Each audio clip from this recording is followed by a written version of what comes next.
ದರ್ಶನ್ ಜೈಲಲ್ಲಿ ಬಿಂದಾಸ್ ಆಗಿರುವ ಫೋಟೋ ವೈರಲ್. ಪರಪ್ಪನ ಅಗ್ರಹಾರದಲ್ಲಿ ದಾಸನಿಗೆ ರಾಜಾತಿಥ್ಯ. ರೌಡಿಗಳ ಜೊತೆ ಕುಳಿತು ಧಮ್ಮಾರೋ ಧಮ್. ದರ್ಶನ್ ರೆಸಾರ್ಟ್ನಲ್ಲಿರುವಂತೆ ಕಂಡು ಶಾಕ್ ಆಯಿತು. ಹೀಗಾದ್ರೆ ಪ್ರಕರಣ ಸಿಬಿಐಗೆ ವಹಿಸಬೇಕು. ರೇಣುಕಾಸ್ವಾಮಿ ತಂದೆ ಕಾಶಿನಾಥಯ್ಯ ಬೇಸರ. ಮನೆಯೂಟ ಬೇಕು ಎಂದು ಬೇಡಿದ್ದ ದರ್ಶನ್ ಜೈಲಿನಲ್ಲೇ ಕೊಲೆ ಸಾರಥಿಗೆ ಸಿಕ್ಕಿದೆ ಎಲ್ಲಾ ಭಾಗ್ಯ. ಜೈಲಾಧಿಕಾರಿಗಳ ಮೇಲೆ ಸಾಲು ಸಾಲು ಅನುಮಾನ. ಬಿಜೆಪಿ ಜನರಿಂದ ಆಯ್ಕೆಯಾಗಿ ಅಧಿಕಾರ ಮಾಡಿಲ್ಲ. ಶಾಸಕರ ಖರೀದಿಗೆ ಹಣ ಎಲ್ಲಿಂದ ಬರುತ್ತೆ?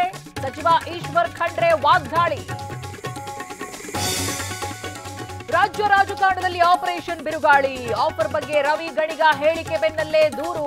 ಹುಬ್ಬಳ್ಳಿ ಉಪನಗರ ಠಾಣೆಯಲ್ಲಿ ಬಿಜೆಪಿ ನಾಯಕರಿಂದ ಕಂಪ್ಲೇಂಟ್.